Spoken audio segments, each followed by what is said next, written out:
you. Slaved. You called me a junior partner, but I was only a slave. At the end of that time, I had nothing. You know the kind of expenses, began Tucker. At the end of 10 years, said Huntington, I find $1,800 in the safe and I take it. It's the only way I'll ever get a share. I'd take the money and get out.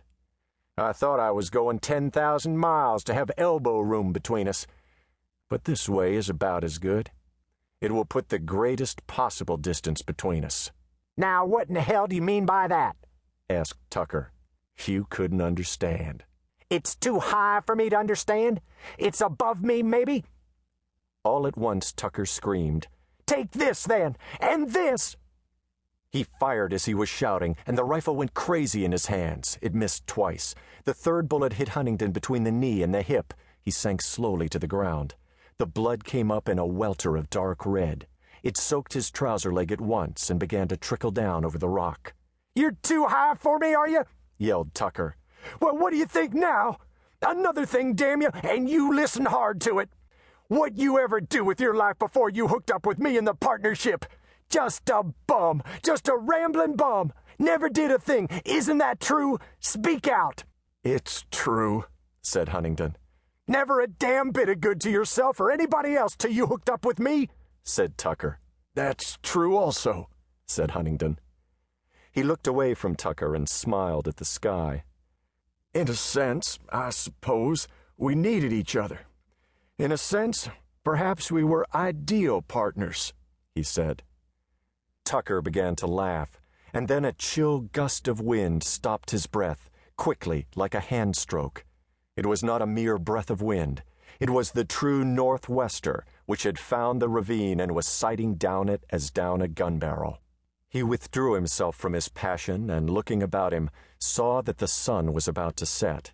It was more than time for him to start back home.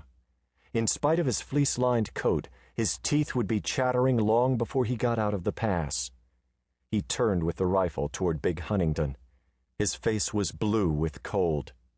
Tucker had lifted the gun butt to his shoulder, but now he lowered it again. I've got to leave you, Jack, he said. But it'll be 30 below in half an hour, with plenty of wind to drive the cold through you. You're going to have a few minutes to think things over, and then you'll get sleepy. He saw Huntington's eyes widen, and then he was calm again. Goodbye, then, said Huntington. Nah, the hell with you, snarled Tucker.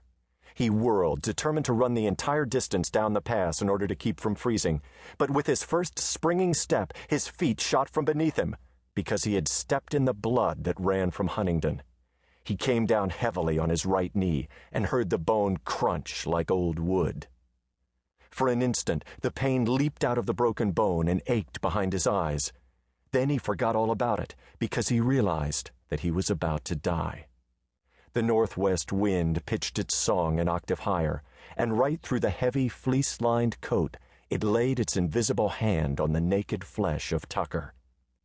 Huntington's voice said cheerfully, If you finish me off now and take my clothes, the warmth of them will do you less good than the warmth of my body.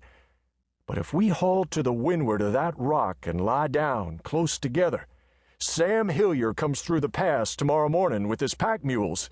We might last it out. Lie close together? You and me? Said Tucker in a sort of horror. And then he saw that it was the only way.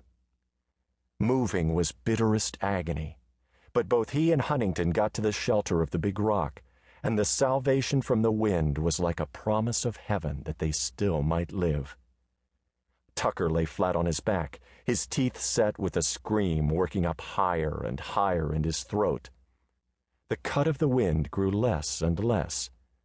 He opened his eyes and saw that Huntington was piling smaller rocks on each side of the boulder so that the icy eddyings of the gale might not get at them. Afterward, Huntington lay down beside him, gathered him close. What chance is there?